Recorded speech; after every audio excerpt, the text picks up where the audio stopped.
Eko Atlantic City is a visionary project in Lagos, Nigeria, located adjacent to Victoria Island and Lekki. It will measure a total of 10 million square meters of reclaimed land when fully completed. It has rapidly transformed the coastline into a world-class destination that showcases the true potential of urban development. Privately funded by South Energy X Nigeria Limited and designed as a sustainable and futuristic city, Eko Atlantic boasts a remarkable array of amenities and infrastructure, offering an unparalleled living experience. Now let's look at the history of Eko Atlantic. Eko Atlantic City was birthed in 2003 as a solution to environmental hazards arising from the perennial flooding of the Lagos Bar Beach. For many years, the Lagos Bar Beach had developed a reputation for overflowing its bank and claiming lives and property. Many times, the Ahmadu Bello Way, the road closest to its bank, was closed for safety reasons. Studies showed that between 14 to 8 meters of beachfront were eroded annually along the Bar Beach. In 2003, the idea of a modern city on the Atlantic coast was publicly discussed. It would be a reclaimed land that would be sited on what used to be the Bar Beach. It will be called Eko Atlantic City, a residential and business district standing, or rather sitting, on 10 million square meters of land reclaimed from the ocean and protected by an 8.5 kilometer long sea wall called the Great Wall of Lagos. In 2005, the then Lagos State Governor, now President of Nigeria, Bola Ahmed Tinubu, in a letter addressed to President Olusegun Obasanjo, the president as at then, entitled Permanent Solution to the Bar Beach, sought the latter's approval for the reclamation of the coastal land on behalf of a private investor that would convert the liability to an asset that would benefit Lagos State and the Nigerian people at large. That private investor was South Energy X Nigeria Limited, the developers and city planner, a subsidiary of the Nigerian-based Chaguri Group of companies, working in strategic partnership with the Lagos State government and supported by the federal government of Nigeria. In the same year, President Olusegun Obasanjo gave an approval for the commencement of the project. The approval was on the condition that the development project be strictly supervised to ensure that it did not stray beyond the confines of the law, as well as the gambit of the approval given to the company. In 2008, the construction of the new city began, and as at May 2009 of the next year, while the site was being dredged, about 3 million cubic meters of space were sand-filled and placed in the reclamation area, while about 35,000 tons of rock were delivered to the site. Presently, 6,520,000 square meters of land out of the estimated 10 million square meters has been reclaimed, with the Great Wall of Lagos having reached 6.8 kilometers in length out of the total length of 8.6 kilometers. It is almost 20 years later, and infrastructural development has achieved substantial completion in phases 1 and 2. Both phases a total combined area of 5 million square meters, with a high portion of the road network already defined, with curb lines and block paving together with sidewalk, street lighting, and planted trees. Infrastructural development in phase 3 is also underway, and 14 major bridges are fully complete. Utility services comprising stormwater drainage, sewer drainage, water supply, electrical power distribution, and fiber optic cable network for IT services are in full progress alongside road works. Eko Atlantic City is entering the next and final phase of its land reclamation efforts, and the sand filling process for the phase 4 of the project will commence immediately after the completion of phase 3 and extend towards its designated area. The construction of infrastructure and buildings is progressing steadily across phases 1, 2, 3. But despite these great strides and enormous progress with functional structures like the Eko Tower, Azuri Peninsula, Eko Energy Estate, among others, many Nigerians believe it is still a largely failed project, as enormous portions of the city remain empty and not fully functional. Many proposed projects are still in the conception stage and haven't even broken ground. A lot more land is still available for sale and unsold, and it's a far cry from the vision of 300,000 residents and 200,000 daily commuters in the city. Now let's explore some of the reasons why this is largely the case and why Eko Atlantic has remained empty all of these years, despite the investment and all the efforts and the promise and hope it held some 20 years ago. Number 1, the cost of land in Eko Atlantic. The cost of a plot of land is dependent on its size and location in Eko Atlantic. Land is sold per square meter, and plot sizes in phase 1 and phase 2 start from approximately 2,200 square meters. That's the least you can buy. And prices per square meters within this phase starts from $1,150 per square meter. In phase 3, land within this phase starts from approximately 1,200 square meters. That's the least you can buy, mainly for low-rise residential houses where the land prices are at $1,050 per square meter. There is no maximum capping on the amount of land that can be purchased.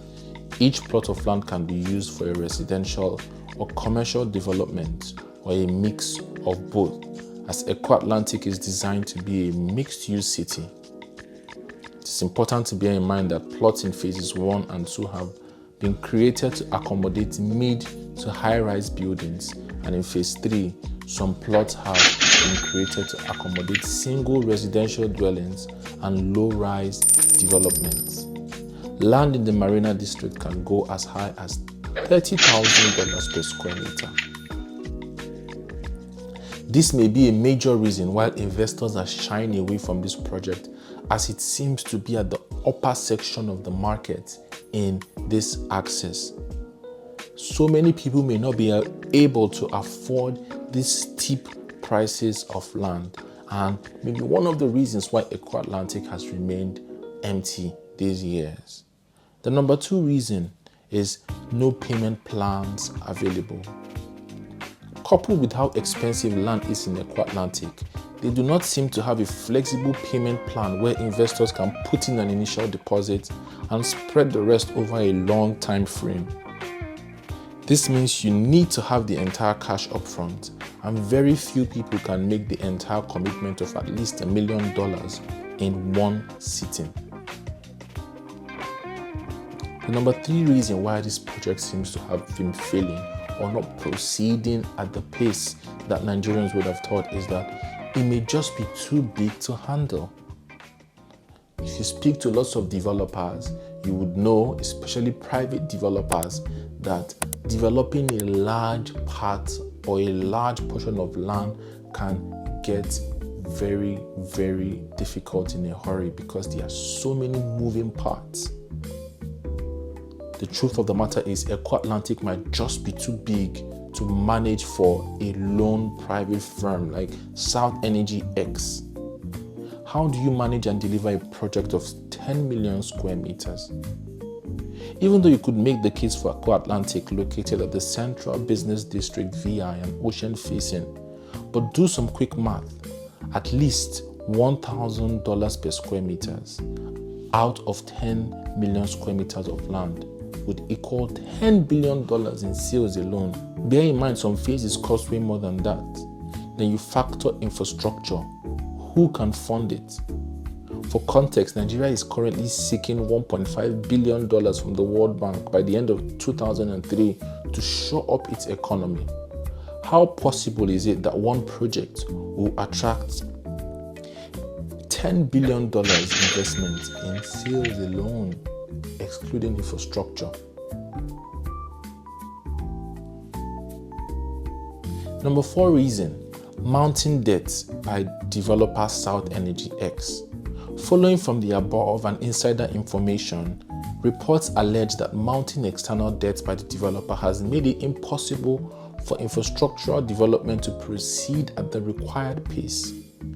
Coupled with Nigeria's foreign exchange woes over the past 8 years, servicing those debts and moving forward with infrastructure development in such a large portion of land may as well be an undertaking doomed from the start. This would explain the slow pace of work. And number 5, another reason why the project seems to be taking so much time is that there is no development timeline guideline for investors. Eko Atlantic has a very lax policy on development. Investors can purchase land and choose to allow it sit for however long. This means that you cannot predict development and might encourage land speculation, as developers or investors might buy land and hold off development for as long as possible. So you can see 5 of probably the many reasons why the Eko Atlantic project, conceived since 2003, hasn't been nearing progress or completion, with the goal of 300,000 residents and 200,000 daily commuters. But what many people do not realize is in the value of Eko Atlantic City is that it is a special economic zone, which means it is a free zone. So all investors in Eko Atlantic get free zone benefits like 0 withholding tax on dividends, 0 corporate income tax on free zone income, 0 VAT on purchases made within the free zone, 0 custom duties on imports, exemption of FX control and de-dollarization policies. This is for companies that form a free zone enterprise and register that free zone enterprise in Eko Atlantic after buying land there. And this is the reason why Eko Atlantic is a dollar market. But another free zone in Lagos that seems to be doing much better than Eko Atlantic City is Alot City at Ilamija before Ekpe, Lagos State. And in contrast to Eko Atlantic City, they seem to be doing the opposite of every single point on why Eko Atlantic seems to be failing. And the first thing they are doing right is that Alot City is much more affordable and it's at the affordable end of the market. So you have low density plots going for as low as $60,500. Commercial plots are between $180 to $200 per square meters. Compare this to Eko Atlantic where the list price goes for $1,050 per square meter and the top goes for $30,000 close to the marina. $30,000 per square meters. The highest prices in Alot go for between $300 to $400 per square meters, and this for the land along the main boulevard, the largest private road in free zone access.